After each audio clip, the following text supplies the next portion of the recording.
तो जय हिंद प्यारे साथियों। कैसे हैं आप सब? आशा करता हूँ कि सब बहुत ही बढ़िया होंगे, मज़े में होंगे और बढ़िया तरीके से अपनी तैयारी कर रहे होंगे। तो सभी का स्वागत है एक बेहतरीन सी क्लास में। 8 बजे के टाइम हमारी क्लास होती है और मैं जैसा कि आप लोगों से कहना चाहूँगा कि भाई हम लोग वैसे तो लाइव क्लास करते हैं, बट लेकिन पता नहीं कुछ यूट्यूब के अंदर ही कुछ ग्लिच आ गया है। इसी वजह से लाइव क्लास नहीं हो पाई। मैंने बहुत कोशिश की शेड्यूल करने की, बट क्लास हो ही नहीं पा रही थी, पता नहीं क्या उसमें इशू आ रहा है। लेकिन क्लास फिर भी मैं आपकी कर रहा हूँ और ये जो क्लास है वो आपको 8 बजे के टाइम प्रॉपर मिल जाएगी। आप इसको 8 बजे के टाइम देख पाएंगे, ठीक है मेरे भाई। चलिए तो शुरू करते हैं एक बढ़िया से सेशन की।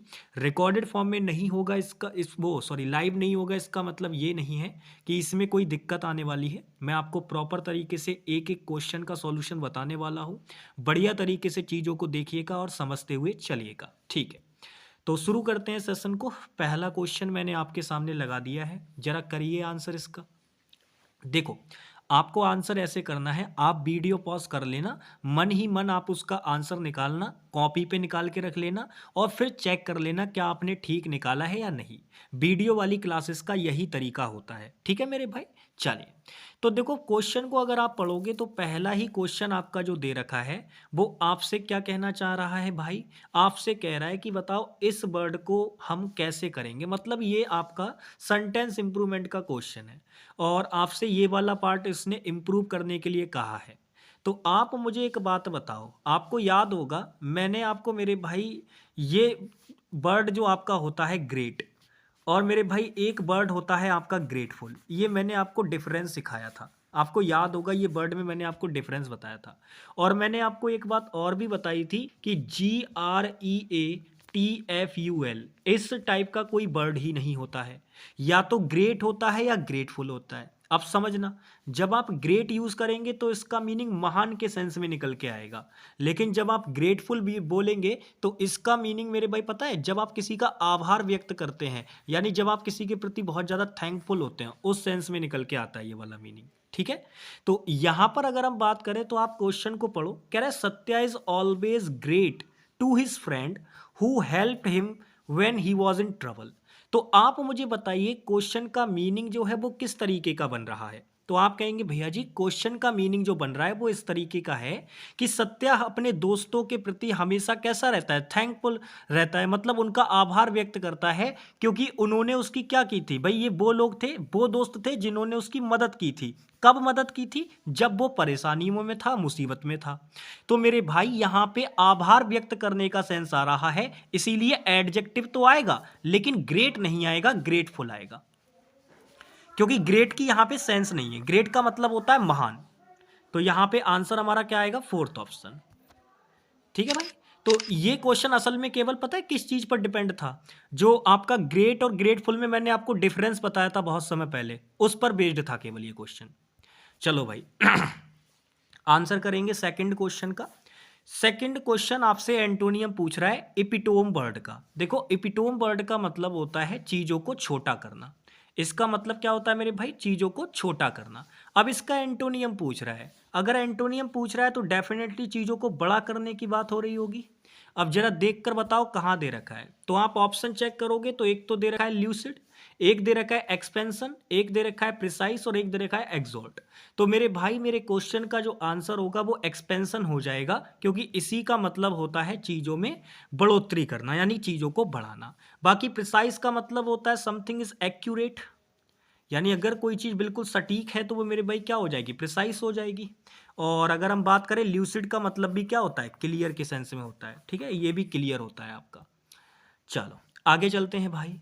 ये लो question number third, spotting error का क्वेश्चन है, करो जरा इसका आंसर। देखो क्वेश्चन में अगर आप पढ़ोगे तो ध्यान से पढ़ना। क्वेश्चन कह रहा है mister Surya have no ulterior motive. अब मेरी सबसे पहले समझने की कोशिश करना, आप अगर नॉर्मल इस क्वेश्चन को करने जाओगे तो विद इन सेकेंड आप ये देखकर उड़ा दोगे कि भैया जी यहाँ पे मिस्टर सूर्या एक सिंगुलर सब्जेक्ट है। भाई एक पर्सन का नाम है तो सिंगुलर सब्जेक्ट हो गया।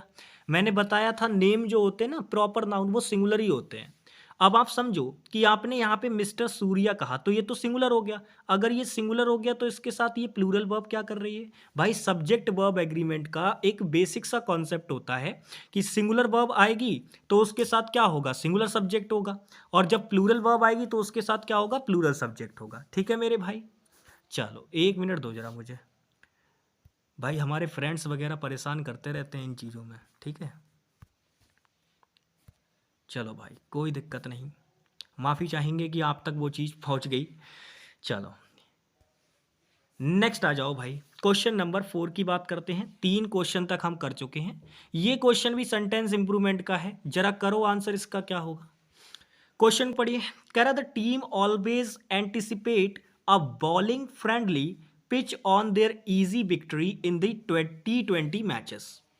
अब अगर आप नोटिस करोगे तो आपका सेंटेंस इंप्रूवमेंट करने वाला जो पार्ट है वो ये है, यानी यहां तक आपको इंप्रूव करना है। अब ध्यान से समझिएगा मेरे भाई, जब भी आप पिच करते हैं तो मेरे भाई पिच किस चीज के लिए किया जा रहा है? Their easy victory. वो पिच कर रहे हैं बॉलिंग, यानी कि बॉलिंग जो है वो फ्रेंडली कर रहे हैं, यानी कि एक तरीके से जैसी पिच की मांग है उस हिसाब से वो लोग बॉलिंग कर रहे हैं।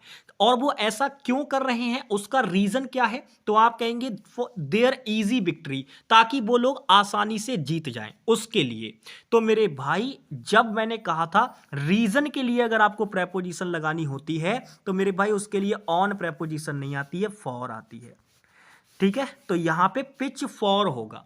तो पिच फॉर अगर आप देखोगे तो किस ऑप्शन में नजर आ रहा है? तो आप कहेंगे भैया जी सेकंड ऑप्शन में नजर आ रहा है, मतलब सेकंड ऑप्शन हमारे क्वेश्चन का राइट आंसर हो जाएगा। ठीक है मेरे भाई, सेकंड ऑप्शन इस क्वेश्चन का क्या हो जाएगा? राइट आंसर हो जाएगा।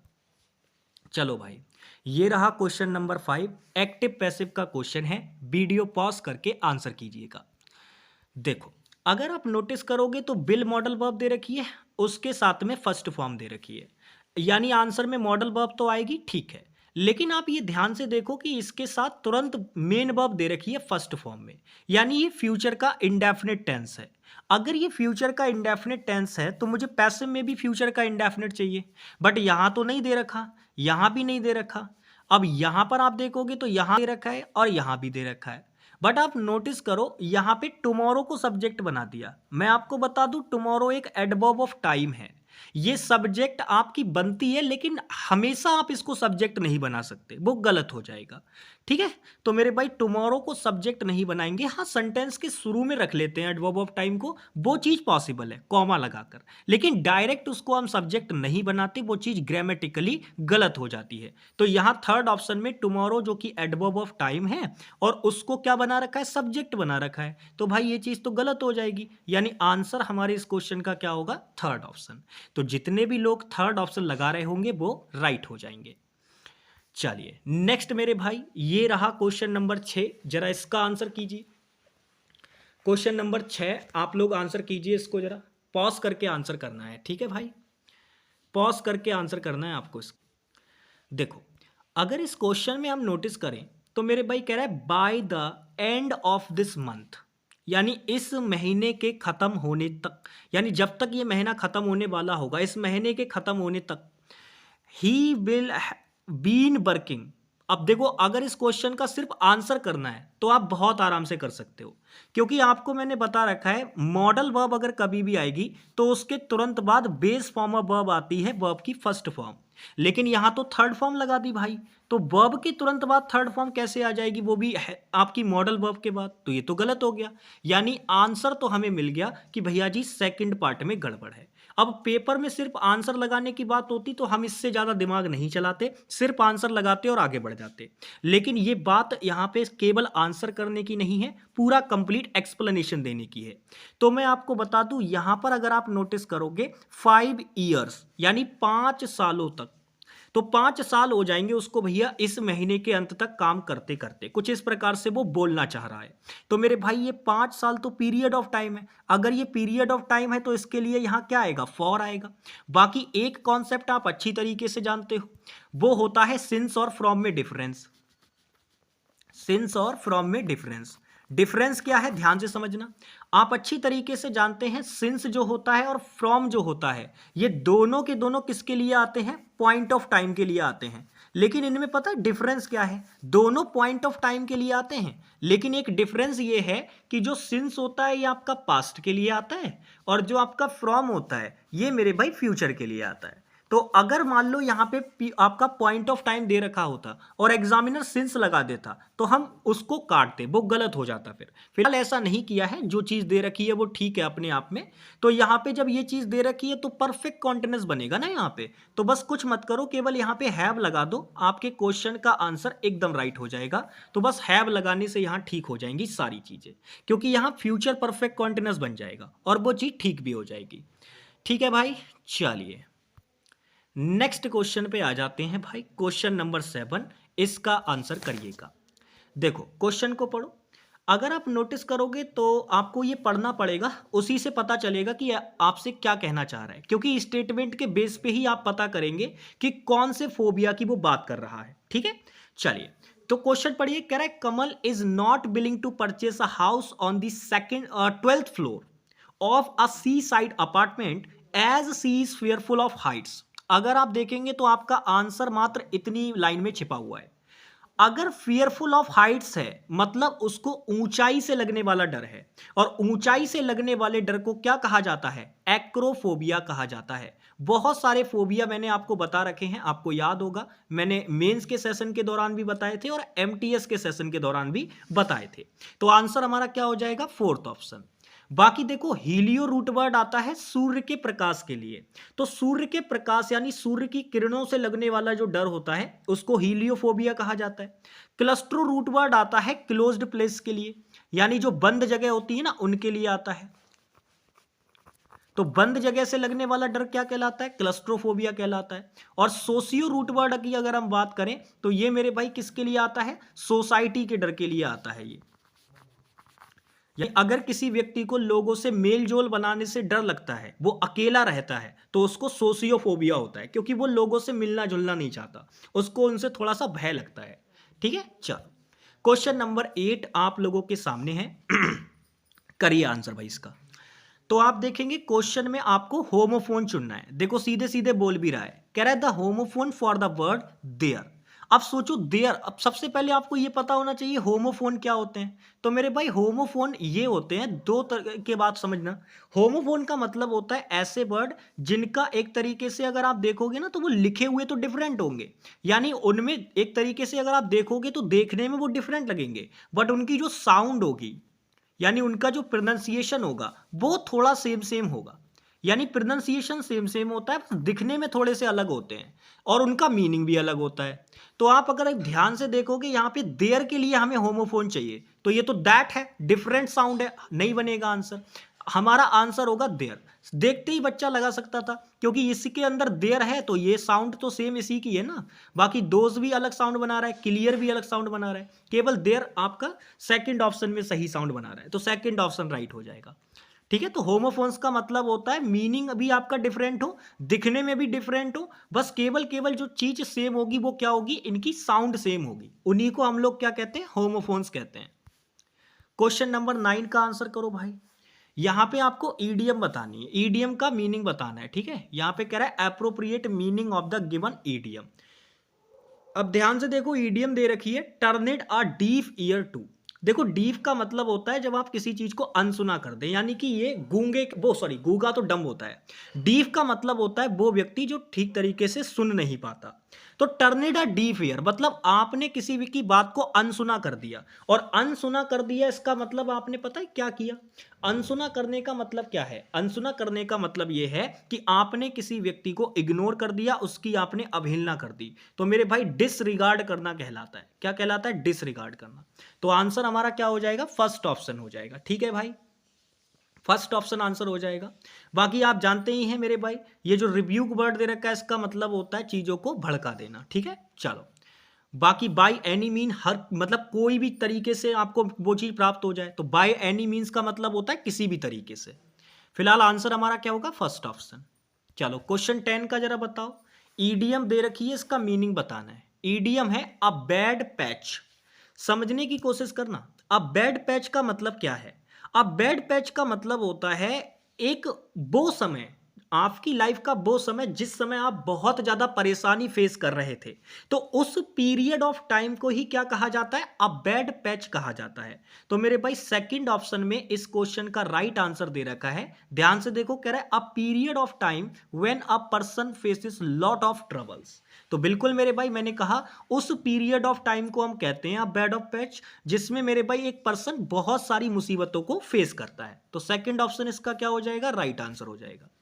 चलिए भाई, एंटोनियम बताना है लार्ज का, लार्ज का एंटोनियम बताना है। तो आप ऑप्शन दे रखा है बम्पर, जायंटिक, टिनी, हीरोइक। तो मेरे भाई देखो, बम्पर का मतलब भी होता है बहुत बड़ा, तो ये तो सिनोनियम हो गया, आंसर नहीं बनेगा। जायंटिक ये भी मेरे भाई अपने आप में बहुत बड़े के सेंस में आता है, जो थोड़ा सा मायावी टाइप का हो, ठीक है, और बहुत ही बड़ा टाइप का। जायंट आपने सुना है ना, राक्षस वगैरह उनके लिए आता है, तो बड़े सेंस में हो गया ये भी। अच्छा, हीरोइक का मतलब होता है बहादुर, तो आंसर तो ये भी नहीं होगा, आंसर बनेगा टिनी, क्योंकि एक तरफ आप बड़े का मीनिंग ले रहे हैं तो एंटोनियम में छोटे का मीनिंग आएगा। तो टिनी आपके इस क्वेश्चन का क्या हो जाएगा? राइट आंसर हो जाएगा। चलिए भाई, क्वेश्चन नंबर 12 की बात करते हैं भाई। Question number 12 one word substitution का क्वेश्चन है, करिए जरा आंसर। क्वेश्चन कह रहा है कैन नॉट बी करेक्टेड, मतलब ऐसी कोई चीज जिसको करेक्ट नहीं किया जा सकता, अगर वो एक बार गड़बड़ हो गई तो आप उसको ठीक नहीं कर सकते। ऑप्शन आपको दे रखा है एलिजिबल, इनकॉरिजिबल, इनक्रेडिबल और मेरे भाई इन एलिजिबल। अब आप इसको दो वर्ड में आपको कंफ्यूजन हो सकता है, एक तो इसमें और एक इसमें। बाकी अगर हम बात करें, आंसर होगा इसका इनकॉरिजिबल, क्योंकि आप ऐसी चीज की बात कर रहे हैं जिसको ठीक नहीं किया जा सकता, तो उसको इनकॉरिजिबल कहा जाता है। अगर ठीक कर सकते हैं तो कॉरिजिबल है, अगर ठीक नहीं कर सकते तो इनकॉरिजिबल हो जाएगा। क्योंकि मैंने आपको सिखाया था, एक तो इम हो गया, ऐसे ही अगर हम बात करें तो मेरे भाई इन हो गया, और ऐसे ही अगर हम बात करें तो इर हो गया। ये प्रीफिक्स कभी भी लगते हैं तो जो वर्ड का मीनिंग होता है वो मोस्ट ऑफ केसेस में निगेटिव मीनिंग हो जाता है, ये चीज मैंने आपको बता रखी है। तो भाई यहां पे क्या हो जाएगा? आंसर इनकॉरिजिबल हो जाएगा, ठीक है ना। बाकी इनक्रेडिबल का मतलब होता है ऐसी चीज जिस पे आप भरोसा नहीं कर सकते, यानी कि आप भरोसा नहीं कर पा रहे हैं उस चीज पे, तो वो अविश्वसनीय हो जाएगी। बाकी इनएलिजिबल का मतलब होता है अयोग्य, जब आप अनेबल होते हैं किसी चीज के लिए तो उसके लिए कहा जाता है इनएलिजिबल। और एलिजिबल का मतलब क्या होता है? इसका मतलब होता है, देखो अगर बोला मेरे भाई लेजिबल, तो इसका मतलब है कि आप उस चीज को मेरे भाई पढ़ सकते हैं, इजी टू रीड। लेकिन अगर बोल दिया इल एलिजिबल, तो इसका मतलब हो गया ऐसी कोई चीज जो मेरे भाई पढ़ने योग्य नहीं है, मतलब आप उसको पढ़ नहीं सकते, नॉट टू रीड, पढ़ नहीं सकते, ठीक है। तो ऐसी कोई चीज जो पढ़ने योग्य नहीं है, आप पढ़ नहीं पाएंगे उस चीज को, तो उसके लिए कहा जाता है एलिजिबल, ठीक है। तो ये ध्यान रखना। फिलहाल आंसर क्या हो जाएगा? Second option. चलो भाई, नेक्स्ट आ जाओ क्वेश्चन नंबर 13 पर। बताओ जरा आंसर क्या होगा इसका। एंटोनियम आपसे पूछ रहा है एम्बिग्यूअस वर्ड का, क्योंकि बोल रहा है बोल्ड वर्ड का बताओ, बट उसको मैंने ब्रैकेट में बंद कर रखा है। तो भाई एम्बिगियस वर्ड का एंटोनियम पूछ रहा है, क्या बताया था? एम्बिगियस का मतलब होता है ऐसी चीज जो अस्पष्ट हो, यानी आपके सामने वो चीज क्या है? क्लियर नहीं है, तो उसको हम क्या बोलते हैं? एम्बिगियस बोलते हैं। तो मेरे भाई अब उसका एंटोनियम पूछ रहा है, तो पजलिंग का मतलब तो कंफ्यूजिंग हो जाएगा, सिनोनियम की कैटेगरी का है, आंसर नहीं बनेगा। डूबियस का मतलब होता है ऐसी चीज जिसपे आप संदेह करें, तो भाई संदेह कर रहे हो मतलब अस्पष्ट है चीजें, तो ये भी आंसर नहीं बनेगा। वेग का मतलब सीधे सीधे अनक्लियर होता है, तो ये भी सिनोनियम की कैटेगरी का वर्ड है, आंसर नहीं बनेगा। इस क्वेश्चन का जो आंसर बनेगा वो क्या होगा? सर्टेन होगा, सेकंड ऑप्शन। इसका मतलब होता है जब आप चीजों को लेके बिल्कुल एकदम श्योर होते हैं, डेफिनेट होते हैं, श्योर होते हैं, उसके लिए आता है ये, ठीक है। चलो, तो सेकंड ऑप्शन आंसर हो जाएगा इसका। क्वेश्चन नंबर 14, ये पैराजंबल का क्वेश्चन है भाई, बताओ इसका आंसर क्या होगा। ये क्वेश्चन पैराजंबल का है, और मैंने आपको क्या बताया है पैराजंबल के अंदर।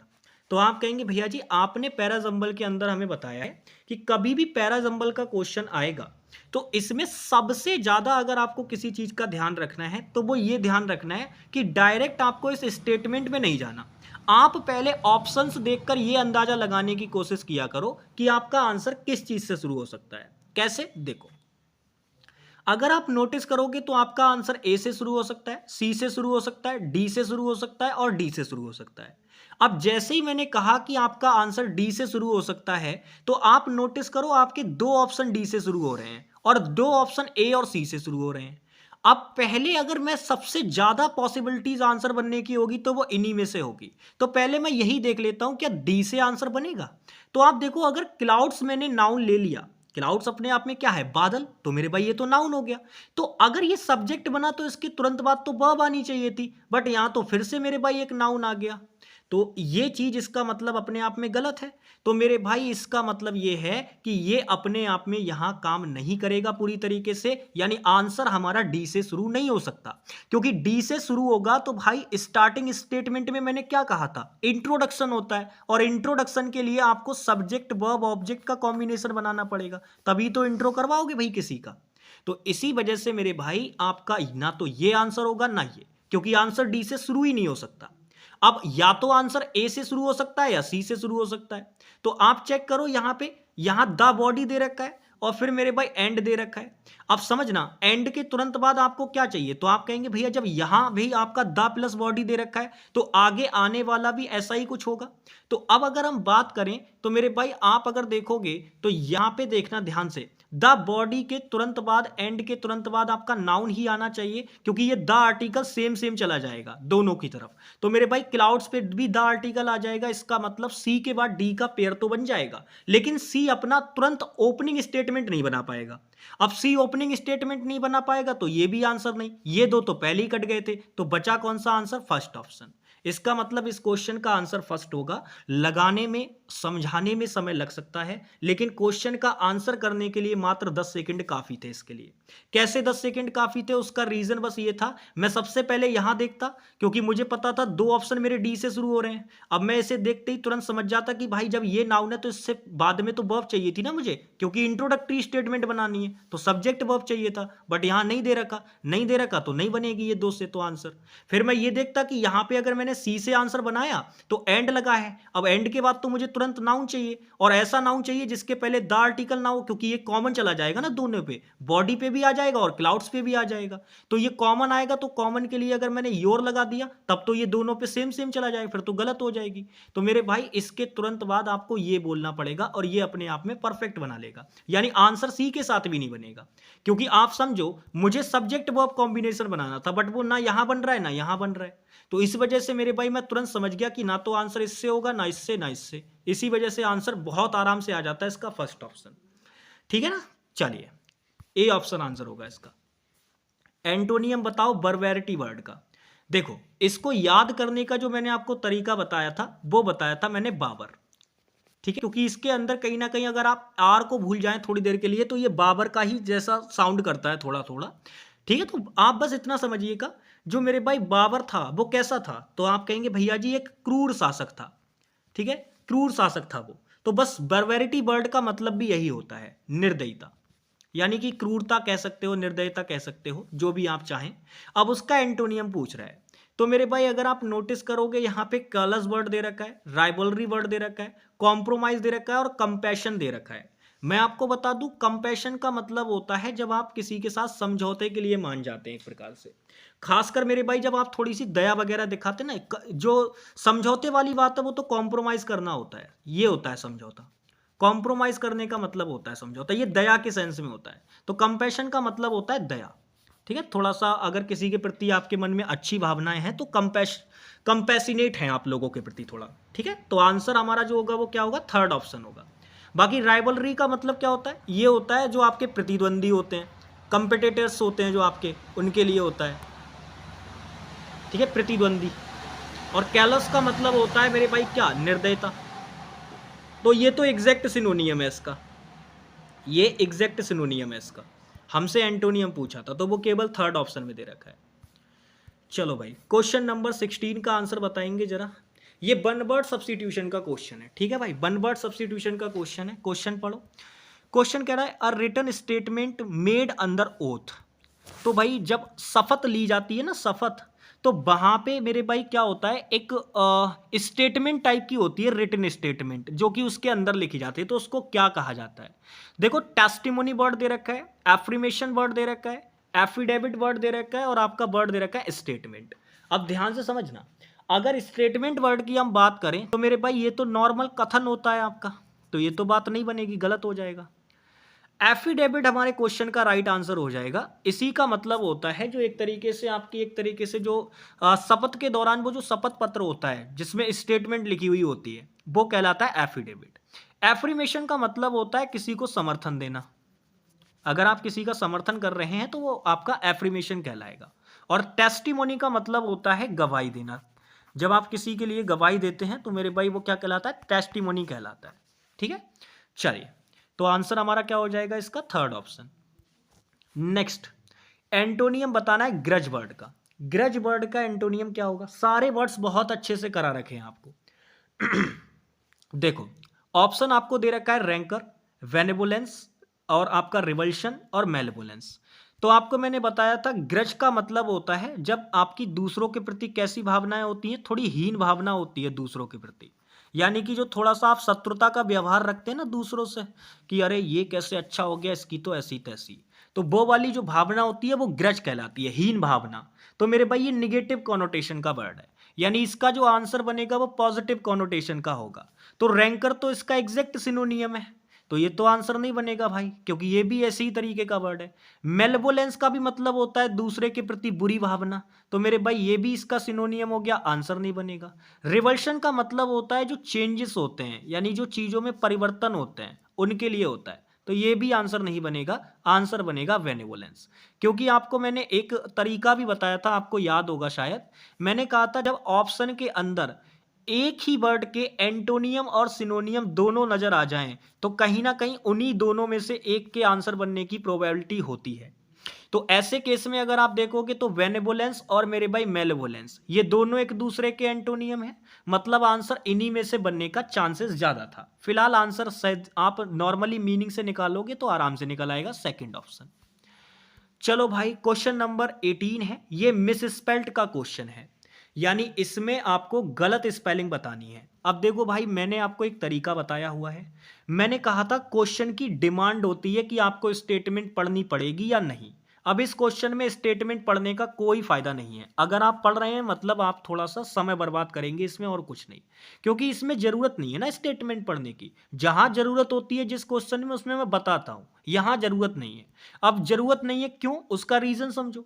भाई आपसे मिस स्पेल्ड पूछ रहा है, यानी आपसे गलत स्पेलिंग पूछ रहा है, तो जाहिर सी बात है आंसर तो इन्हीं चार ऑप्शन में होगा ना। अब इसमें से तीन ठीक दे रखी होंगी, एक गलत दे रखी होगी, जो गलत दे रखी होगी वही मेरा आंसर होगा बस। तो बस सही वाली ढूंढो और ऑप्शन हटा दो, एलिमिनेट कर दो।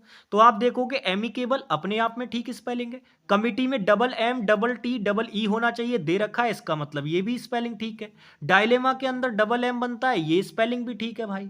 तो जब तीन स्पेलिंग ठीक हो गई, हमसे गलत पूछी है, तो जो बच गया वही हमारा आंसर होगा, यानी थर्ड ऑप्शन।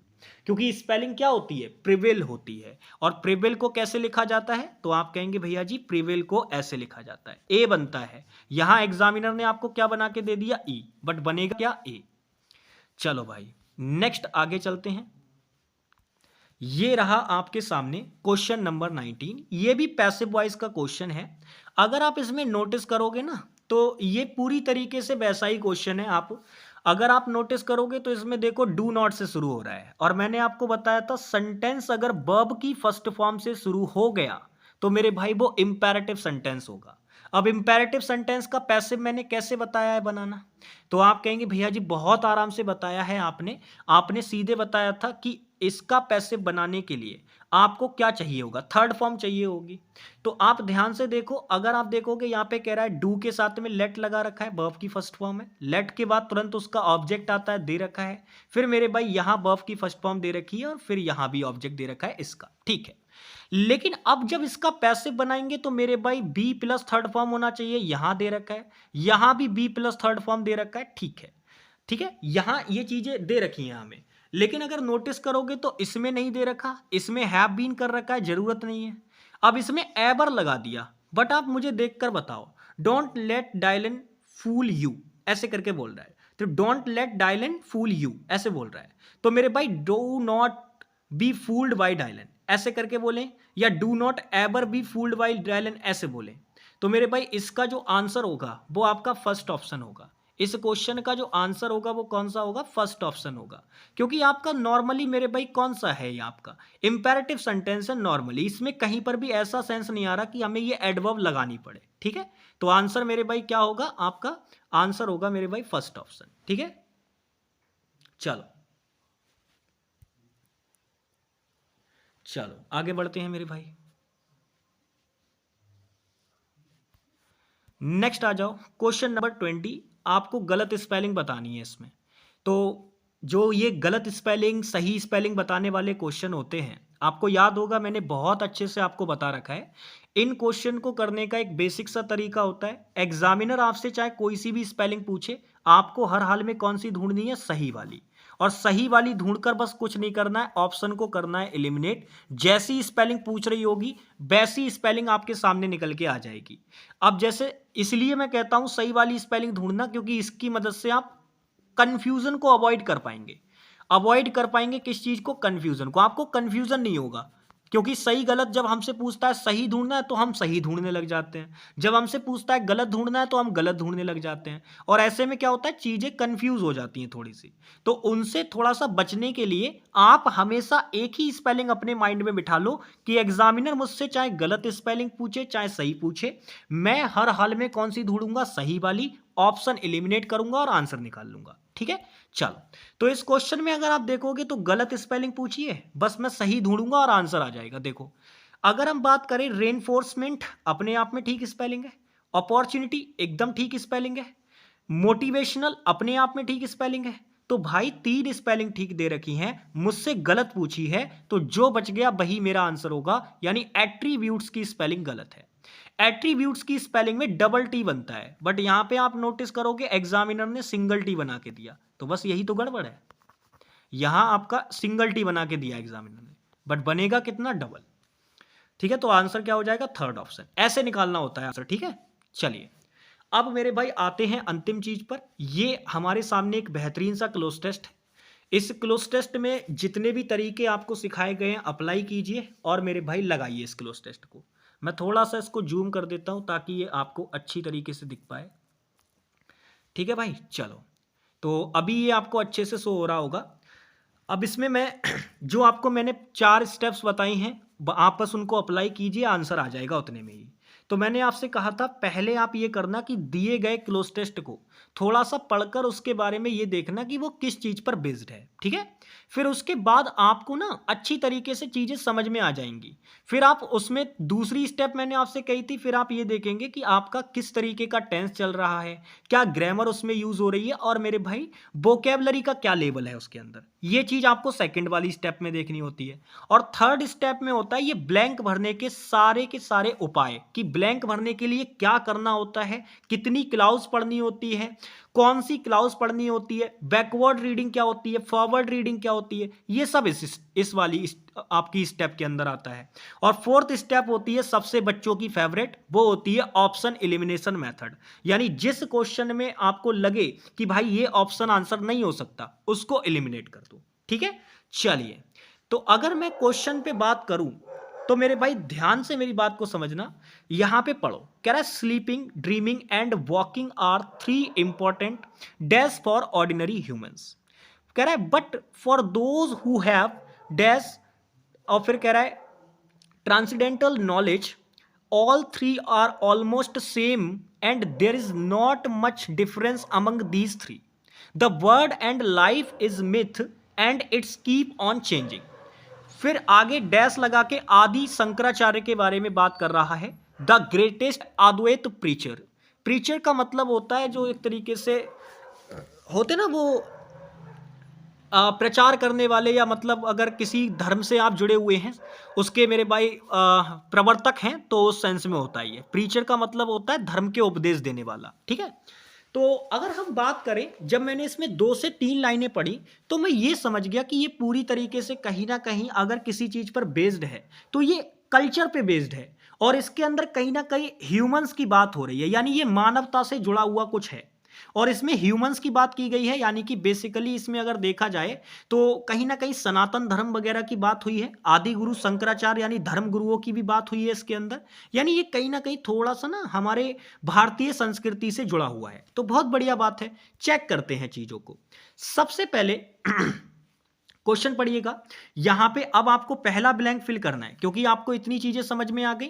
अब नॉर्मल आप चेक करोगे तो मेरे भाई यहां आर प्रेजेंट दिखा रहा है, हु के साथ हैव लगा रखा है, प्रेजेंट दिखा रहा है, आर प्रेजेंट दिखा रहा है। यानी इतने से ज्यादा मुझे चेक करने की जरूरत नहीं है, मुझे ग्रामर पता चल गई कि इसके अंदर टेंस कौन सा यूज हो रहा है, बात प्रेजेंट में कही जा रही है। यानी इसके अंदर जो टेंस यूज हो रहा है वो प्रेजेंट में यूज हो रहा है। अब इससे पता है मुझे क्या हिंट मिला? इससे मुझे हिंट ये मिला कि अगर मान लो मुझे आगे कहीं पर किसी भी ब्लैंक में वर्ब लगाने की जरूरत पड़ी तो मैं प्रेजेंट को प्रायोरिटी पे रखूंगा। ठीक है, ये चीजें आपको क्लियर होनी चाहिए माइंड में। तो चलिए मेरे भाई लगाते हैं जरा क्वेश्चंस को। पहला ब्लैंक ये आपके सामने रहा और मैंने कहा था ब्लैंक फिल करने के लिए आपको सिर्फ वही क्लाउज को पढ़ना होता है जो मेरे भाई आपको एक तरीके से जिसमें ब्लैंक दे रखा होता है। तो आप देखेंगे केवल हमारी यहां से क्लाउज शुरू हो रही है और हमारा ब्लैंक भी इसी के अंदर दे रखा है, तो बस इतना ही पढ़ो।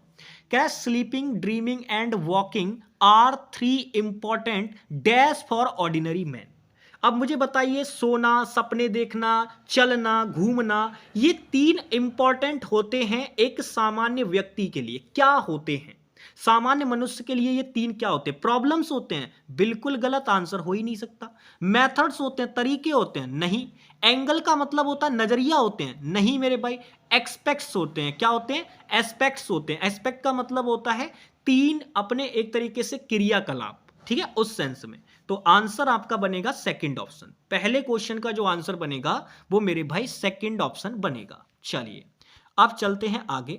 ये रहा आपके सामने दूसरा ब्लैंक और मैं इसको भी थोड़ा सा जूम कर देता हूं। करिए आंसर। यहां से पढ़िएगा, यहां से आपकी क्लाउज शुरू हो रही है और ब्लैंक आपका इसी क्लाउज में और यहां खत्म हो रही है। तो इतना ही पढ़िए, आंसर आ जाएगा। देखो अगर आप ध्यान से पढ़ेंगे तो कह रहा है but for those who have transcendental knowledge all three are almost same and there is not much difference among these three। तो अब मुझे बताइएगा कि यहां पर क्या होगा, बट फॉर दोज, लेकिन उनका क्या, हु हैव, जिनके पास क्या है भाई, लार्ज है। यहां पे अगर आप देखोगे ट्रांसीडेंटल नॉलेज की बात कर रहा है, तो मेरे भाई ट्रांसीडेंटल नॉलेज लोगों की कैसी होगी उसके बारे में आपसे पूछ रहा है। तो मेरे भाई जरा आप मुझे बताइएगा कैसी नॉलेज होगी भाई, कैसी नॉलेज होगी, ये चीज आपको बतानी है। देखिएगा ध्यान से देखिएगा बिल्कुल। अगर आप यहां पे नोटिस करेंगे तो ये आपका सेकंड वाला ब्लैंक है और इसमें आपको बताना है लार्ज होगी नॉलेज या मेरे भाई डीप नॉलेज होगी या डेप्थ नॉलेज होगी या सुपरफिशियल होगी। देखो सुपरफिशियल तो बिल्कुल आंसर नहीं हो सकता, क्योंकि अगर किसी पर्सन को थोड़ा सा ट्रांसीडेंटल नॉलेज है तो इसका मतलब किसी चीज के बारे में आपको बहुत अच्छी नॉलेज है। तो मेरे भाई इसीलिए सुपरफिशियल तो नहीं होगा, क्योंकि ये ऊपरी बात करता है, सतह पे बात करता है। अच्छा नॉलेज की अगर हम बात करें तो मेरे भाई अपने आप में डेप्थ भी नॉलेज नहीं होता है, क्योंकि लार्ज नॉलेज नहीं होती। लार्ज का मतलब होता है बड़ी, बड़ी नॉलेज नहीं होती। आपको नॉलेज गहराई में होती है किसी चीज की। कहते हैं ना यार तुम्हें तो यार बड़ा गहरी नॉलेज है भाई इस चीज के बारे में, ऐसे बोलते हैं। अब गहरे के लिए हमारे पास 2 मीनिंग दे रखे हैं, एक तो मेरे भाई डेप्थ वर्ड दे रखा है और एक डीप वर्ड दे रखा है।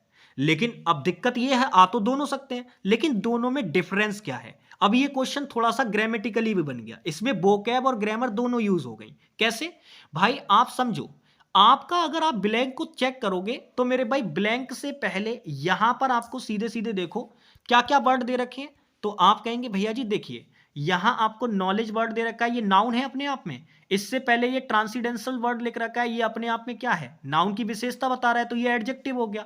अब इससे पहले भी अगर मुझे कोई वर्ड लगाना होगा तो वो अपने आप में एडजेक्टिव की भी विशेषता बताएगा, तो वो तो एडवर्ब होनी चाहिए। और मेरे भाई डेप्थ अपने आप में नाउन होता है, तो ये तो आंसर नहीं हो सकता। इसका मतलब होता है गहराई और ये नाउन होता है पार्ट्स ऑफ स्पीच के अकॉर्डिंग। तो ये दोनों तो हमने पहले ही हटा दिए थे, तो आंसर आएगा डीप। अब मैं आपको बता दूं डीप एडजेक्टिव भी होता है और मेरे भाई डीप आपका क्या होता है अपने आप में एडवर्ब भी होता है, ये दोनों का काम कर लेगा। ठीक है, ध्यान रखिएगा। तो आंसर आपका क्या बनेगा, इसका आंसर बनेगा सेकेंड ऑप्शन। चलो भाई अब हम लोग चलते हैं थर्ड ऑप्शन पे। भाई ये लो थर्ड वाला ब्लैंक आप लोगों के सामने, जरा करिए इसको। ये रहा आपके सामने थर्ड वाला ब्लैंक, जरा इसका आंसर करिए। यहां से पढ़िएगा। कह रहा है the bird and life is a myth and it keeps on changing, ये बोल रहा है। और फिर मेरे भाई यहाँ पे इसको ना थोड़ा सा यहाँ पे क्या लगाया गया है, ब्लैंक डाला गया है, और आदि शंकराचार्य। तो मेरे भाई आप मुझे एक बात बताइएगा, आदि गुरु शंकराचार्य जो हैं वो कहते हैं, या मेरे भाई क्या बात होगी यहाँ पे, मतलब आप क्या अप्लाई करेंगे ये मुझे बताइएगा। ध्यान से मेरी बात समझिएगा। सबसे पहले अगर मैं बात करूं, मैंने अभी आपसे एक बात कही थी, सेकंड स्टेप को अगर आपने अच्छे से चेक किया होगा तो ये क्वेश्चन आपका गलत नहीं हो सकता। मेरी बात को समझ पा रहे हैं? अगर आपने सेकंड स्टेप को अच्छे से चेक किया होगा तो क्वेश्चन गलत नहीं होगा, क्योंकि मैंने आपसे कहा था सेकंड स्टेप में ग्रामर और वोकैब चेक करनी होती है क्लोज टेस्ट की।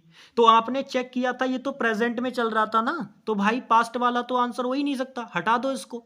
अब आप समझना, अगर मेरे भाई मैंने सेइंग कर दिया तो ये तो प्रेजेंट पार्टिसिपल हो जाएगा, बट इसकी तो मुझे नीड ही नहीं है। मुझे तो यहाँ पे क्या चाहिए, मुझे यहाँ पे नॉर्मली वर्ब चाहिए, ठीक है, और वो भी प्रेजेंट में, तो ये तो यूज नहीं होगा, सेइंग गलत हो जाएगा, लगा ही नहीं सकते, क्योंकि हमें ऐसी वर्ब चाहिए जो मेन वर्ब का काम कर सके। अब आगे ध्यान से समझना। अब इसमें आगे अगर आप नोटिस करोगे तो मेरे भाई यहां पे आपको टेल्स दे रखा है और यहां सेज दे रखा है। अब अगर मैं आपको बताऊं, अगर आपने टेल्स के साथ में बाय लगा दिया तो गलत हो जाएगा, क्योंकि भाई टेल्स अपने आप में क्या होती है, ट्रांजिटिव वर्ब होती है। अगर ये ट्रांजिटिव वर्ब होती है तो बाय लगा के प्रेपोजिशन का ऑब्जेक्ट होगा ना, इस वर्ब का ऑब्जेक्ट तो दे ही नहीं रहे आप, तो भाई इसीलिए ये वाला ऑप्शन भी गलत हो जाएगा यहाँ पे।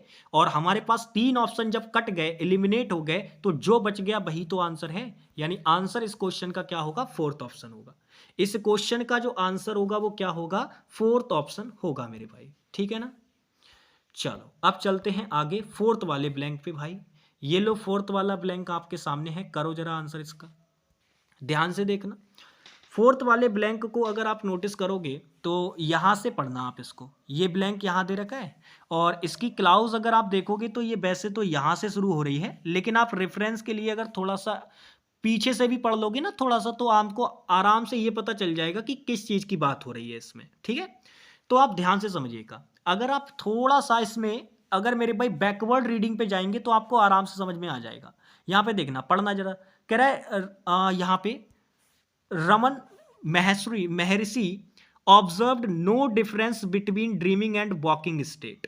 भाई यहाँ पे रमन महर्षि के बारे में बात हो रही है, महर्षि होंगे कोई उस टाइम पे, तो उन्होंने ऑब्जर्व किया कि भाई कोई डिफरेंस नहीं है between dreaming and walking state, यानी सपने देखने में और चलने की अवस्था में कोई डिफरेंस नहीं है, ऐसा उन्होंने ऑब्जर्व किया। What he said is that, जो उन्होंने कहा वो आज के समय में is from one unreal word to another. अब आप ध्यान से समझना, अब मेरे भाई अनदर एक ऐसी प्रेपोजिशन है, अपने आप में एक ऐसा वर्ड है जो मेरे भाई सेम इसी चीज को इधर रिपीट कर देगा, क्योंकि समझो वन किसके लिए आया है, अनरियल वर्ड के लिए आया है, इसका मतलब अनदर भी सेम चीज के लिए आ रहा होगा। तो मेरे भाई यहां जो आपका ये दे रखा है वर्ड, इसके लिए जो एडजेक्टिव आएगा वो भी सेम ही आएगा। जो यहां वन के लिए एडजेक्टिव आया है वही मेरे भाई अनदर के लिए भी आपको लगाना पड़ेगा, तो अनरियल वर्ड होगा, क्योंकि ये सेम सेम को कर देता है ना। अनदर का मतलब क्या होता है, कोई चीज वैसी ही है जैसी पहली थी, ठीक है। तो दूसरी चीज भी अगर वैसी होगी तो हम कहते हैं अनदर वन, अनदर वन ऐसे बोलते हैं ना कि अरे एक और आ गया, लो भाई अनदर वन, तो मतलब वो सेम सेम चीज है। तो अनरियल वर्ड अगर हम देखेंगे तो बैकवर्ड रीडिंग में अगर आप जाओगे तो आपको आराम से समझ में आ जाएगा कि जो चीज यहां है वही चीज यहां भी आएगी। तो आंसर आपका होगा इसका थर्ड ऑप्शन, बाकी और किसी में कंफ्यूज होने की कोई जरूरत ही नहीं है। सीधा सीधा अगर आप ग्रामेटिकली भी समझते तब भी आंसर आ जाता, और इसको अगर वैसे मीनिंग के थ्रू आंसर करते तब भी आंसर आ जाता, ठीक है भाई। तो आंसर क्या होगा हमारा, थर्ड ऑप्शन। चलो अंतिम क्वेश्चन पे चलते हैं। ये लो भाई, अब ये क्वेश्चन करने के लिए अगर आपको समय लग रहा है, इसका मतलब आपने स्टेप 2 लगाई तो थी लेकिन आप भूल चुके हैं। इस क्वेश्चन को करने के लिए बिल्कुल भी समय नहीं लगना चाहिए। अब आप कहेंगे कैसे, भाई एक बात बताओ, आपने ये क्लोज टेस्ट पढ़ा था, मैंने आपसे सेकंड स्टेप चेक करवाई थी, और मैंने आपसे कहा था कि इसकी वोकैब और ग्रामर देखो क्लोज टेस्ट की। तो आपने ग्रामर देखा था तो आपको क्या पता चला था कि भाई पूरा क्लोज टेस्ट प्रेजेंट में चल रहा है, सभी की सभी वर्ब्स प्रेजेंट में यूज हुई हैं, तो पास्ट में वर्ब यूज हो जाएगी। आप देखो ना ये ऑप्शन सारे के सारे कैसे हैं, ये वर्ब वाले ऑप्शन हैं, ये सारे के सारे जो ऑप्शन दे रखे हैं ये वर्ब वाले हैं अपने आप में। तो मेरे भाई पास्ट फॉर्म तो आ ही नहीं सकती, तो हटा दो ये दो ऑप्शन। अब या तो आंसर इज गेन्ड होगा या फिर गेन्स होगा। अब ये कैसे पता चलेगा? तो आप समझो, अगर मैंने इज के बाद थर्ड फॉर्म लगा दी तो ये बी प्लस थर्ड फॉर्म यानी पैसिव सेंस बन जाएगी, और अगर गेन्स लिख दिया तो ये एक्टिव फॉर्म होगी। तो अब आपका सब्जेक्ट डिसाइड करेगा कि आपका आंसर क्या होगा। तो पांचवा ब्लैंक मेरा ये दे रखा है, और मेरे भाई इसका जो सब्जेक्ट है वो अपने आप में द रियल हैप्पीनेस है। अब मेरी बात समझना, हैप्पीनेस अपने आप से तो किसी को नहीं प्राप्त हो जाएगी, उसे कोई प्राप्त करेगा, यानी ये सब्जेक्ट अपने आप में काम नहीं कर सकता मेरे भाई, इस पर काम होगा। और सब्जेक्ट जब आपका वर्कलेस होता है तो उसी को हम कहते हैं पैसिव सब्जेक्ट, और पैसिव सब्जेक्ट के लिए हमें स्ट्रक्चर कौन सा फॉलो करना होता है? पैसिव वाला, यानी आंसर सेकंड ऑप्शन भी नहीं होगा, आंसर होगा थर्ड ऑप्शन। ठीक है ना? तो आंसर आपका इसका क्या होगा? ये वाला ऑप्शन हो जाएगा आपका फर्स्ट ऑप्शन। ठीक है भाई, चलिए। तो आशा करता हूं कि आज की क्लास आपको समझ में आई होगी, आपने बढ़िया तरीके से चीज़ों को समझा होगा। बाकी मैं कोशिश करूंगा कि YouTube का जो ग्लिच है वो जल्द से जल्द ठीक कर दूं। बाकी जब तक नहीं हो पाएगा तब तक मेरे भाई मैं रिकॉर्डेड फॉर्म में आपको क्लासेस देते रहूंगा। ठीक है, सीरीज आपकी नहीं रुकेगी। जब मैंने कहा है कि आपकी CGL की ये सीरीज PYQ जो मैंने चलाई है 2024 में, जो आपके प्री के एग्जाम हुए, तो वो कंप्लीट होगी बिल्कुल। ठीक है, जितने भी आपके 36 सेट पूछे गए हैं वो कंप्लीट कराएंगे। चलिए, तो मिलते हैं आप लोगों से नेक्स्ट क्लास में, तब तक के लिए बाय बाय, टेक केयर, जय हिंद प्यारे भाई।